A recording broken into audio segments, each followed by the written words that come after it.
Honorable Presiding Member, I'm happy to follow the Minister himself as we discuss the votes on the Ministry of Foreign Affairs.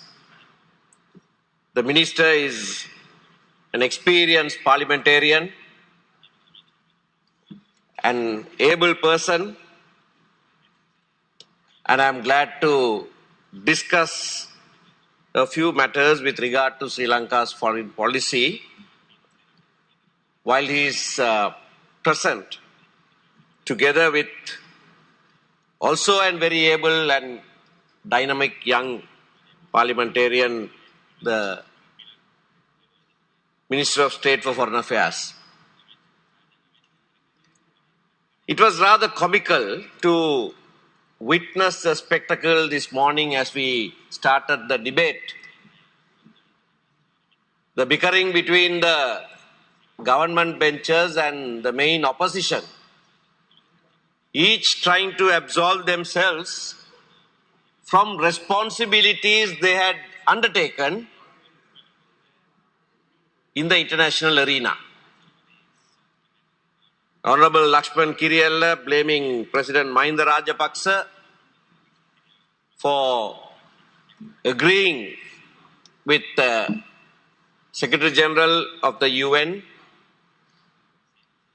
on the 26th of May 2009 in Kandy, undertaking to inquire into the allegations of human rights violations. And for his part, the Honorable Minister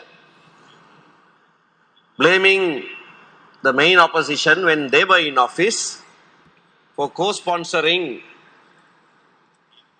resolution HRC 30/1 before the UN Human Rights Commission.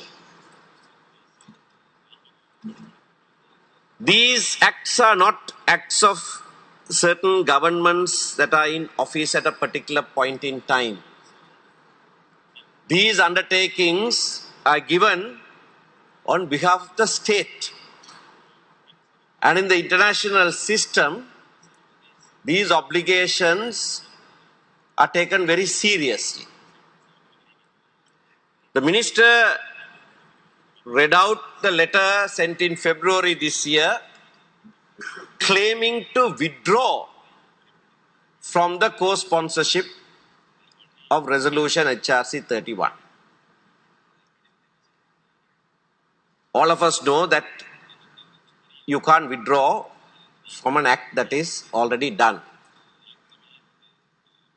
The minister was heard to say in this house that that co-sponsorship happened without the knowledge of anyone, not even the president at that time. I want to ask a question. If that be so, how did Sri Lanka co-sponsor resolution 34/1 and 41 several months thereafter, both of which were merely rollover resolutions of 30/1. 30/1 was done on the 1st of October 2015. 34/1 was in March 2017. And 41 was in March 2019. 3 times over. Same contents. And how does the responsible minister stand up here and say, nobody knew about the contents? These undertakings are on behalf of Sri Lanka, of the state. There are serious repercussions if you resile from international commitments. I want to pose another question. On the 29th of July 1987, Sri Lanka entered into an international bilateral agreement with India, commonly known as the Indo-Lanka Accord.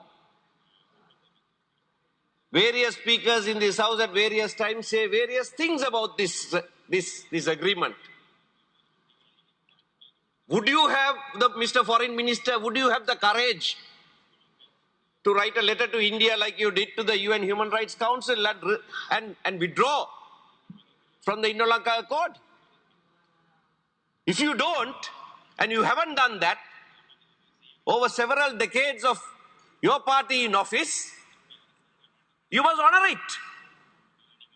You must honor it. No point saying this was thrust down our throat. If it was thrust down your throat, withdraw. Write a letter to India like you did to UN Human Rights Council. Are you brave enough to do that? If you don't, I'll read out the fundamental principles of the Indo-Lanka Accord, which is still binding on Sri Lanka. It's an international bilateral agreement. First, Sri Lanka is a multi-ethnic and a multilingual society. Two, each ethnic group has a distinct cultural and linguistic identity which has to be carefully nurtured. And three, the northern and the eastern provinces have been areas of historical habitation of Sri Lankan Tamil-speaking peoples. Basic principles laid down at the forefront of Indo-Lanka Accord. You can't resile from that. Nor can you even resile from undertakings given to the UN Human Rights Council, not once but 3 times. But more importantly, what President Rajapaksa did before President Rajapaksa did that in May 2009, on the 2nd of March 2009, Honorable Mahinda Samarasinghe, on behalf of Sri Lanka, said this at the UN Human Rights Council. He says, our national discourse has been dominated for decades by an ethnic issue which requires a political solution as a means to resolve the problem. He didn't say military solution. He said it requires a political solution.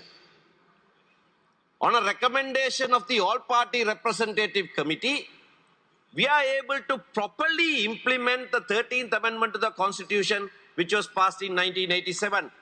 Words of your government's minister at that time. And following that, on the 26th of May, this is what President Mahinda Rajapaksa said in a joint communique with the UN Secretary General. President Rajapaksa expressed his firm resolve to proceed with the implementation of the 13th Amendment, as well as to begin a broader dialogue with all parties, including the Tamil parties, in the new circumstances, to further enhance this process and to bring about lasting peace and development in Sri Lanka. Now, why did he do that? Did you now write a letter to will you write a letter to the UN Secretary General withdrawing from this commitment that your president did on the 26th of May 2009? He said this, not only the implementation of the 13th Amendment, 11 years have passed and it has not been implemented. Your solemn promise, your leaders' solemn promise to the Secretary General of the UN, no less. I'm saying this because there are repercussions if you don't deliver on your promises to the international community. You pride yourself that we are a part of the civilized community of nations. We will not be part of a civilized community of nations if we willy-nilly ignore and violate commitments that we make to the international community. And the very next day, on the 27th of May 2009, a day after President Mahinda Rajapaksa agreed with this, I'm only referring to his guarantee of implementation of the 13th Amendment and going beyond that.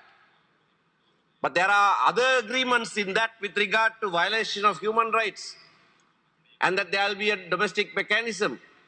In your letter in February this year, too, you say there will be a domestic mechanism. Where is it? Several months have passed. Where is it? Where is that plan? Where is that plan? For 11 years you fooled the world. Now for 11 months also you have fooled the world. Or you think that you can fool all the people all the time. That's what you think. Because the very next day, at the UN Human Rights Council, a resolution was adopted which said, welcoming also, I quote, welcoming also the recent assurance given by President of Sri Lanka. The previous day he gave that assurance. Welcoming also the recent assurance given by the President of Sri Lanka that he does not regard a military solution as a final solution, as well as his commitment to a political solution with the implementation of the 13th Amendment to bring about lasting peace and reconciliation in Sri Lanka. So 13th Amendment implementation was the first step that was promised over and over and over again, not just to the UN Human Rights Council, but to India. And I'm going to read the 3 joint communiques that were issued. Once with Prime Minister Dr. Manmohan Singh, where President Mahinda Rajapaksa's commitment was recorded. The Prime Minister emphasized that a meaningful devolution package, this was in June 2010. 10 years have passed. Building upon the 13th Amendment, that's what Honorable Mahinda Rajapaksa said, would create the necessary conditions for a lasting political settlement. So he said building up, there comes Honorable Mahinda Samarasinghe, who gave the assurance to the UN on the 2nd of March 2009. The President of Sri Lanka reiterated his determination to evolve a political settlement acceptable to all communities that would act as a catalyst to create necessary conditions in which all the people of Sri Lanka could lead their lives in an atmosphere of peace, justice and dignity, consistent with democracy, pluralism, equal opportunity and respect for human rights. Towards this end, the President expressed his resolve to continue to implement in particular the relevant provisions of the Constitution designed to strengthen national amity and reconciliation through empowerment. In this context, he shared his ideas on conducting a broader dialogue with all parties involved. The Prime Minister of India expressed India's constructive support for efforts that build peace and reconciliation among all communities in Sri Lanka. Now, this was followed when then External Affairs Minister Professor G.L. Peiris visited New Delhi in May 2011. And a joint press statement, I'm glad Professor Peiris is in the house when I quote him, that the External Affairs Minister of Sri Lanka affirmed his government's commitment to ensuring expeditions and concrete progress in the ongoing dialogue between the government of Sri Lanka and representatives of Tamil parties. A devolution package building upon the 13th Amendment, words of assurance given by Professor Peiris to India, building upon the 13th Amendment would contribute towards creating the necessary conditions for such reconciliation. Again reiterated in January 2012, when External Affairs Minister S.M. Krishna visited Sri Lanka, and with Professor Peiris by his side, this is what he said: the government of Sri Lanka has on many occasions conveyed to us its commitment to move towards a political settlement based on full implementation of the 13th Amendment of Sri Lankan Constitution and building on it so as to achieve meaningful devolution of powers.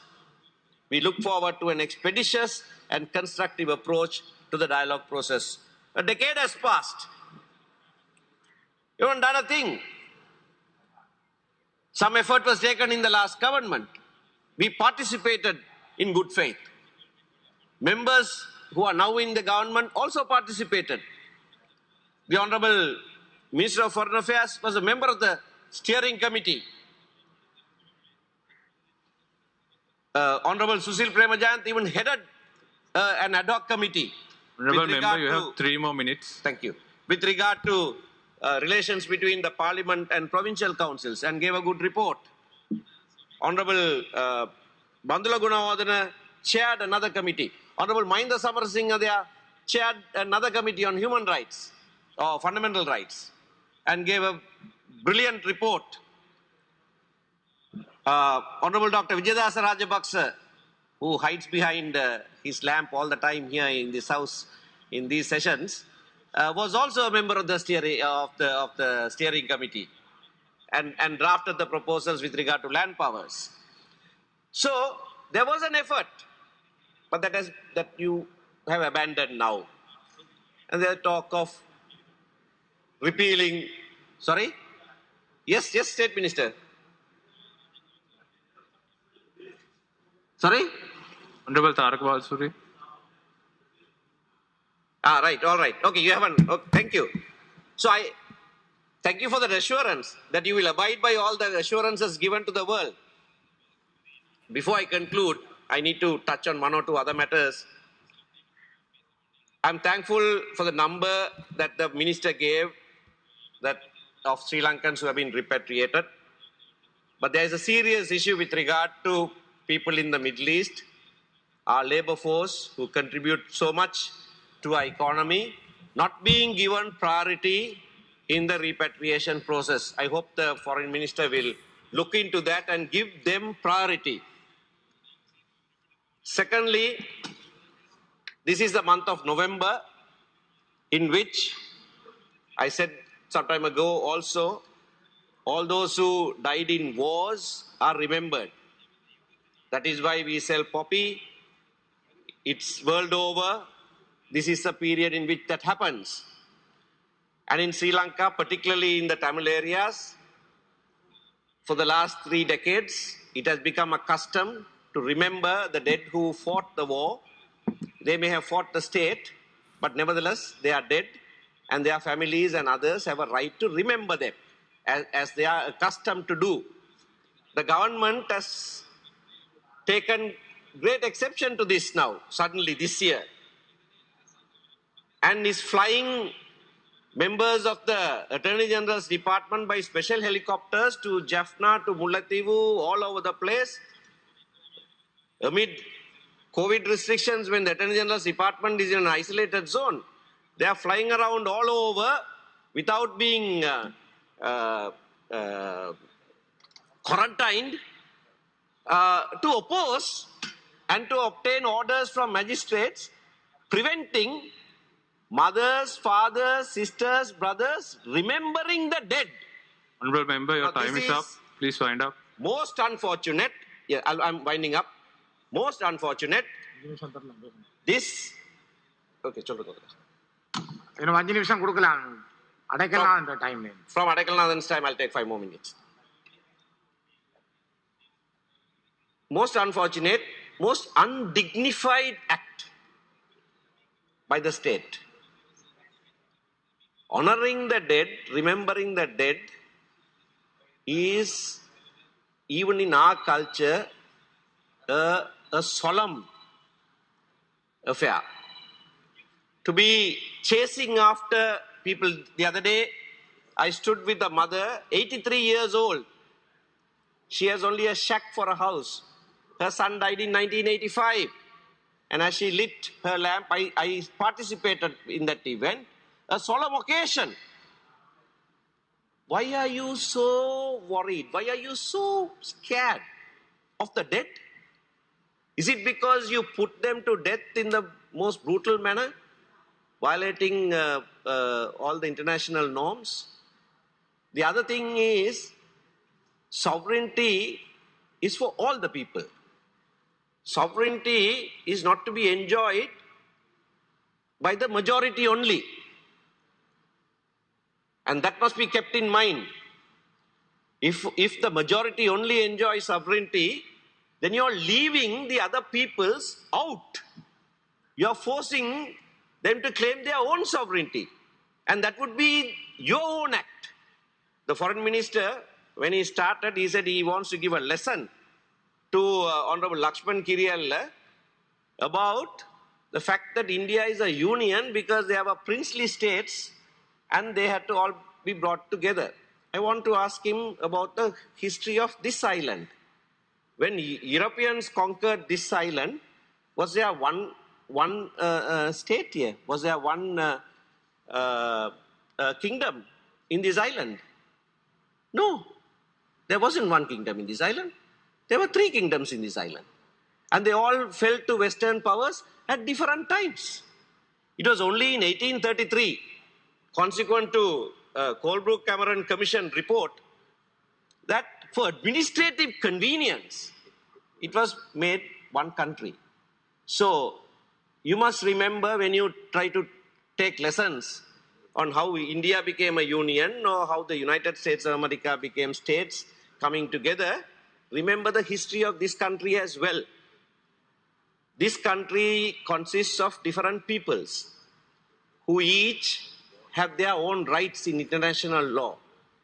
Violation of international law is not a domestic matter. You can't hide behind the cloak of sovereignty, state sovereignty. There is nothing called state sovereignty today. Sovereignty is to be enjoyed by the people. You can't hide behind the concept of a state sovereignty and violate international law and claim that it's a domestic matter. No, it is not. You know that very well. So, fashioning the country's foreign policy, you have now gone on reverse gear. You put the country at peril. And on this particular occasion, when we debate the votes of the foreign ministry, I think it is our duty to bring it to your notice that you need to turn around. And promoting accountability and reconciliation is not a matter that violates the sovereignty of any country. Thank you. Thank you.